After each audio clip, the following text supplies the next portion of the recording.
Kỳ đâu. Tái được rồi. Hào ơi, Hào. Đi lên cọp hả? Hào đi đứng rồi. Kìa.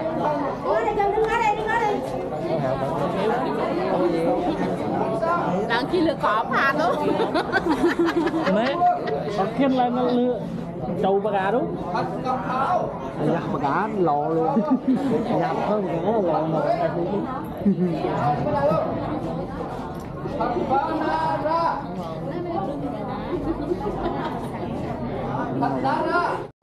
Để thôi bắt vô trường.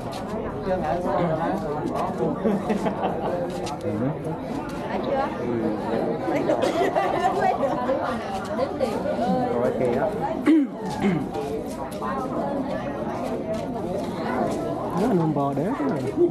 Rồi nó tóc bánh bên họ kia mình cạnh chưa đọt chưa là nó thế này cạnh tại Chờ mình tự cốt đấy. Mình tự cốt. Nghe khốt chưa. vậy là Hân Thương à.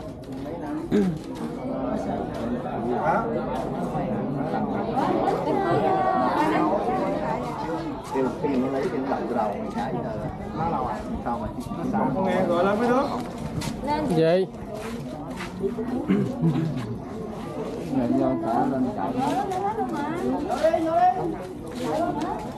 mấy đứa tôi trưởng mấy không được không ơi con trưởng được ra ngoài kìa lên kìa chị Thư 5 năm lên đi kìa 4-5 năm lên kìa dùng máy sống lại sao cùng Phải dùng đồ đạp. làm chủ doanh nghiệp mà mày có sức khỏe mới được không thì mới Thức khuya quá. có cách tự làm không Khô ấy. mấy em có sức khỏe để làm gì không đúng mình có sức khỏe mình mới đi đứng được không làm cho anh làm tôi hát không sao hết nhưng mà không có sức khỏe làm đi đứng được không một cái nhà luôn đúng Giang mấy đứa đàn ông là không có nhậu nhẹt beta chạy xe mà tai nạn là khổ lắm nha. Uống bia uống rượu thì phải uống ở phòng nghỉ ngơi uống sần sần rồi đi về Cũng phải đi hát karaoke mình chịu.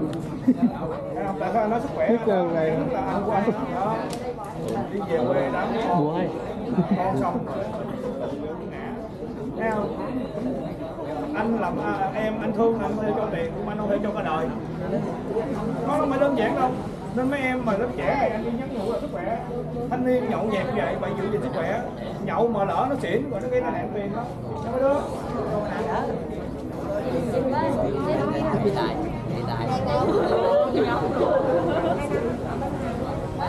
nóng nóng mà nóng nóng. Thôi bây giờ anh gì anh cũng hơi bất luận tí xíu nên anh cũng không có chuẩn bị cái tiền lẻ. Anh có 4 đứa là anh lì xì 3 tờ tự động chia nhau. Là anh lì xì theo thông lệ của công ty là dưới 1 năm trong thì 3 tờ đúng không? Ngoài đó chia 6 thôi nhắc nhau. Bây giờ có 4 người là sẽ đưa 1,2 triệu tự cạnh nhau nhau.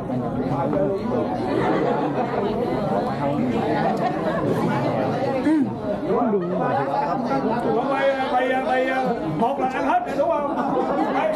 Tao nói chơi đây nghe đủ mấy lúc mà quay cũng thua mà nó anh chỉ mẹ luôn nha. Rồi anh thì mấy đứa sức khỏe nào. Rồi.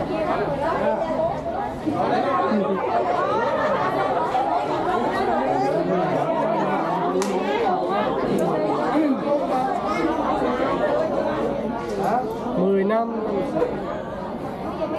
Bây giờ không được lẽ bố mẹ luôn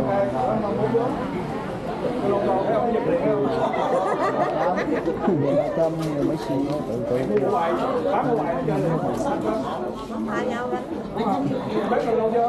dạ lại chị 4 chị nha, 4 chị em nè. Này xuống là lâu hả?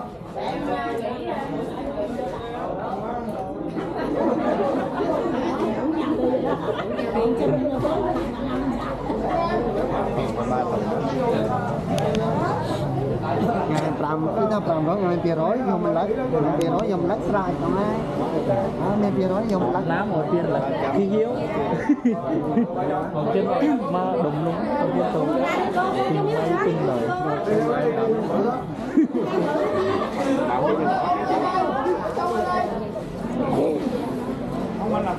bài. Chụp tay lên lên. Rồi anh đi xịt 4 nước nè. Nước 300 nha, mình chia nhau nha. Còn nước mình xịt á. Đồ mâm. Nước bùi này kìa. Nào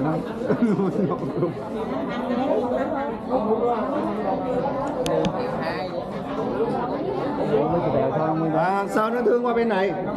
Một cuốn. Anh nhà này lấy tiền nhà lắm. Ba thằng luôn. Nhau đấy ạ. Nhau rung đấy ạ. Bây nào đấy ạ. Nó. Cái này chỉ nói đi. Đây đây. Đúng chưa?